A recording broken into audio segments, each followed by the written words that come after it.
ನೋಡಿ, ನಾನು ಇಂಡಿವಿಜುವಲ್ ಹೆಸರುಗಳ ಬಗ್ಗೆ ಚರ್ಚೆ ಮಾಡಲ್ಲ. ನನಗೆ ಅದು ಬೇಕಿಲ್ಲ.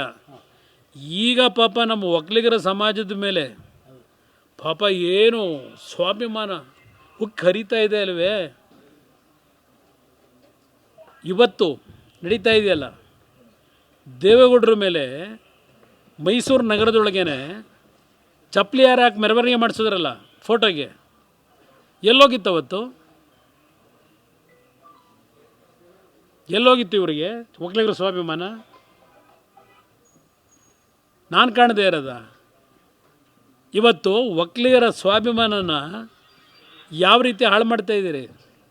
ನನಗೆ ಅಲ್ಲಿ ಏನು ಈಗ ಅದರಲ್ಲಿ ಏನೇನು ಕಾನ್ವರ್ಸೇಷನ್ಗಳಾಗವೋ ಏನಾಗವೋ ನನಗೇನು ಗೊತ್ತು? ತನಿಖೆ ಮಾಡೋದಕ್ಕೆ ಕೊಟ್ಟಿದ್ದೀರಿ, FSL ಕಳಿಸಿದ್ದೀರಿ.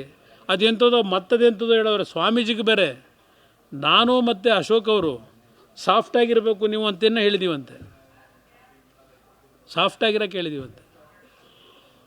ಸರ್ ಇದನ್ನೆಲ್ಲ ಬಿಟ್ಟಾಕಿ ಸರ್. ಅದ್ಯಾವ್ದು ನಾನು ಹೇಳಿ ಬ್ರದರ್. BML ಬಹಳಷ್ಟು ಜನ ಅಸೋಸಿಯೇಷನ್ ಅವರು ಇಡೀ ದೇಶದಲ್ಲಿರೋ 11 BML ಅವರು ಪ್ರೈವೇಟೈಸೇಷನ್ ಮಾಡಿಬಿಡ್ತಾರೆ ನಮಗೆ ಗೌರ್ಮೆಂಟ್ ಅಂತ ಒಂದಿದೆ.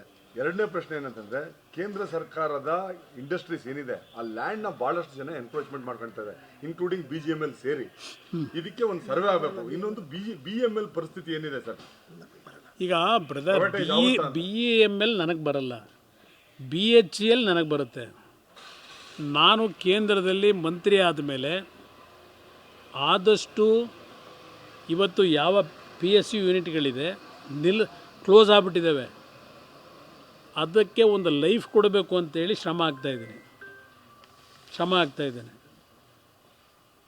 ಆ ಇಶ್ಯೂನಲ್ಲಿ ನಾನು ಪ್ರಾಮಾಣಿಕವಾಗಿ ಹೇಳೋದು, ಈಗ RINLದೆ ಭಾಳ ದೊಡ್ಡ ಸವಾಲು ಅದು. ಇವತ್ತು ಅದನ್ನು ಉಳಿಸ್ಬೇಕು ಅಂತ ಹೇಳಿ ಯಾವ ರೀತಿ ಅದು ನನ್ನ ಇಲಾಖೆಗೆ ಬರುತ್ತೆ. ಈಗ HMT ಒಂದು ಕಾಲದಲ್ಲಿ ಸಾವಿರಾರು ಜನ ಅನ್ನ ಹಾಕಿರೋ ಸಂಸ್ಥೆ ಅದು ನಿಲ್ಲಿಸಿದ್ದಾರೆ ಒಂದು 10 ವರ್ಷದಿಂದ. ಅದಕ್ಕೇನು ಮಾಡಬೇಕು ಅಂತ ಒದ್ದಾಡ್ತಾ ಇದ್ದೀನಿ.